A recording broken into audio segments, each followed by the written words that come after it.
মধ্যপ্রাচ্যের আকাশে আবারও যুদ্ধের মেঘ। প্রতিটি কূটনৈতিক বার্তার আড়ালে নতুন হুঁশিয়ারি। ডোনাল্ড ট্রাম্পের স্পষ্ট বার্তা, আলোচনায় অগ্রগতি না এলে হামলা শুরু হবে। ইরানেরও শক্ত অবস্থান, ফের যুদ্ধ শুরু হলে দেওয়া হবে পাল্টা জবাব। এর মধ্যেই নতুন করে আলোচনায় ইসরায়েলের বেন গুরিয়ন বিমানবন্দর।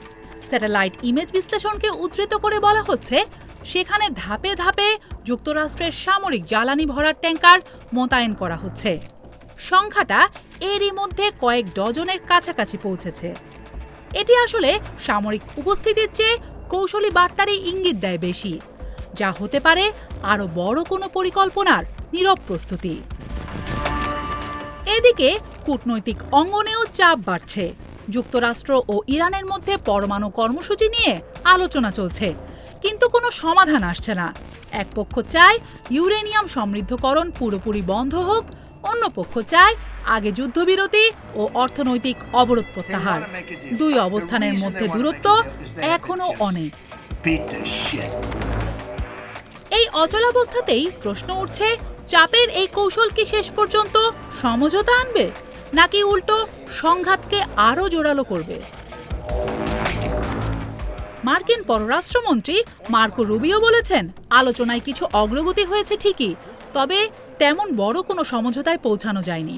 অন্যদিকে ইরানের পররাষ্ট্র মন্ত্রণালয়ও স্পষ্ট জানিয়েছে, তাৎক্ষণিক কোনো চুক্তির সম্ভাবনা নেই।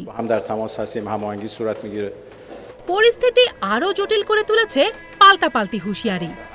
ইরান সরাসরি বলেছে, ভয় দেখিয়ে বা চাপ সৃষ্টি করে তেহরানকে থামানো যাবে না।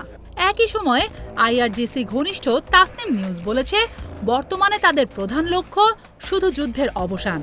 সেই লক্ষ্য পূরণ না হওয়া পর্যন্ত অন্য কোনো ইস্যুতে আলোচনায় আগ্রহ নেই তেহরানের। এই উত্তেজনার মধ্যেই পাকিস্তানের সেনাপ্রধান আসিম মুনির তেহরান সফর করেছেন। ইসলামিক রেভলিউশনারি গার্ড কর্পসের কমান্ডার আহমদ ভাহিদের সঙ্গে তার বৈঠকের কথা রয়েছে। কাতারের একটি আলোচক দলও যোগাযোগ চালিয়ে যাচ্ছে। সৌদি আরবও ইরানকে সতর্ক করেছে, এখনই সমঝোতায় না এলে পরিস্থিতি আরও ভয়াবহ হতে পারে।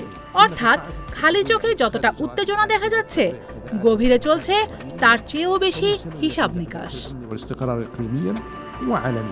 কিন্তু সবচেয়ে বড় প্রশ্নটি এখনো অমীমাংসিত, এই সামরিক প্রস্তুতি গোপন বৈঠক কি কোনো বড় সংঘাতের দিকে এগোচ্ছে?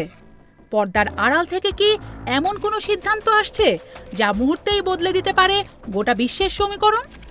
তখন হয়তো আর আলোচনা নয়, শুরু হবে এমন এক অধ্যায় যার প্রভাব ছড়াবে সীমান্ত পেরিয়ে পুরো বিশ্বে।